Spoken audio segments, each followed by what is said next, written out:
মধ্যপ্রাচ্যে ভূরাজনৈতিক উত্তেজনার পটভূমিতে ইরানকে ঘিরে নতুন কৌশলগত পরিকল্পনার ঘোষণা দিয়েছে ইসরায়েল।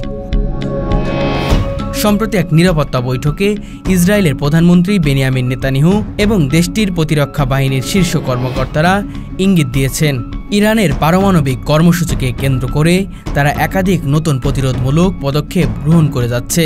এসব পরিকল্পনার মধ্যে রয়েছে গোপন নজরদারি বৃদ্ধি, পাশাপাশি বিশেষ করে সাইবার হামলার সক্ষমতা জোরদার করা, অঞ্চলভিত্তিক সামরিক ঘাঁটি পুনর্গঠন এবং যুক্তরাষ্ট্রসহ পশ্চিমা মিত্রদের সঙ্গে আরও ঘনিষ্ঠ সমন্বয়। বিশ্লেষকরা বলছেন, ইসরায়েলের এই ঘোষণাটি এসেছে এমন এক সময় যখন আন্তর্জাতিক পর্যবেক্ষণ সংস্থাগুলো জানিয়েছে ইরান তার পারমাণবিক কার্যক্রম আগের থেকে অনেক বেশি সক্রিয় এবং ইউরেনিয়াম সমৃদ্ধকরণের মাত্রা উদ্বেগজনকভাবে বৃদ্ধি পেয়েছে। অন্যদিকে ইরান বারবার দাবি করে আসছে তাদের পারমাণবিক কর্মসূচি শান্তিপূর্ণ উদ্দেশ্য, তবে ইসরায়েলের দাবি এই নিছক কূটনৈতিক কৌশল মাত্র।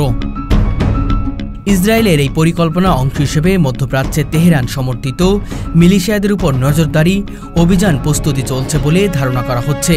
বিশেষ করে সিরিয়া ও লেবানন হিজবুল্লাহ উপস্থিতি ইসরায়েলের জন্য অন্যতম প্রধান নিরাপত্তা হুমকি হিসেবে বিবেচিত হচ্ছে। সম্প্রতি ইসরায়েলি প্রতিরক্ষা বাহিনীর প্রধান হারজি হালেভি এক বিবৃতিতে বলেন, আমরা আর কেবল সতর্ক নয়, প্রয়োজন পড়লে সরাসরি প্রতিক্রিয়ায় যেতে প্রস্তুত। ইরানের আগ্রাসন কোনোভাবেই সহ্য করা হবে না। এই নতুন পরিকল্পনার ফলে মধ্যপ্রাচ্যের উত্তেজনার পারদ আরও চড়া হয়ে যেতে পারে বলে ধারণা করছেন বিশেষজ্ঞরা। বিশেষ করে ইসরায়েলের এই কৌশলগত পদক্ষেপ যদি সামরিক অভিযানে রূপ নেয়, তবে তা অঞ্চল জুড়ে আরও স্থিতিশীলতা ডেকে আনতে পারে। একই সঙ্গে ইরানের পক্ষ থেকে পাল্টা প্রতিক্রিয়ার আশঙ্কা রয়েছে, যা ইরাক, সিরিয়া, লেবানন ও ইয়েমেনের বিদ্যমান ইরান সমর্থিত গোষ্ঠীগুলোর মাধ্যমে বাস্তবায়িত হতে পারে। নেতানিয়াহু বলেন, ইরানের পারমাণবিক কর্মসূচি এখন শর্তেও সীমাবদ্ধ নয়, তারা কার্যত যুদ্ধাস্ত্র তৈরির দ্বারপ্রান্তে পৌঁছে গেছে। তিনি আরও বলেন, ইসরায়েল নিজেকে রক্ষা করতে জানে, প্রয়োজনে একা একা ব্যবস্থা নিতে আমরা প্রস্তুত। ইতিহাস সাক্ষ্য দেবে, ইসরায়েল তার অস্তিত্ব রক্ষার কোনো আপোষ করে না।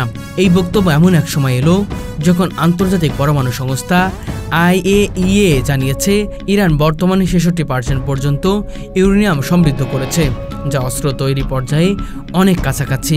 মার্কিন যুক্তরাষ্ট্র ও ইউরোপীয় ইউনিয়নের পক্ষ থেকে এখনও পর্যন্ত কূটনৈতিক সমাধানের উপর জোর দেওয়া হলেও ইসরায়েল সামরিক বিকল্প খোলা রয়েছে বলে ইঙ্গিত মিলেছে।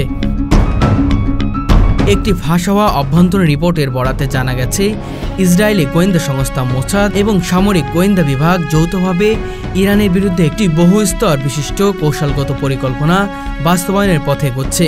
এতে উল্লেখ আছে, ইরানের পরমাণু কেন্দ্র, সামরিক গবেষণার এবং বিপ্লবী গার্ড IRGC-র নির্দিষ্ট ঘাঁটি লক্ষ্য করে সাইবার আক্রমণ, স্যাটেলাইট ট্র্যাকিং এবং এমনকি ড্রোন ভিত্তিক আক্রমণ চালানোর প্রস্তুতি নেওয়া হয়েছে।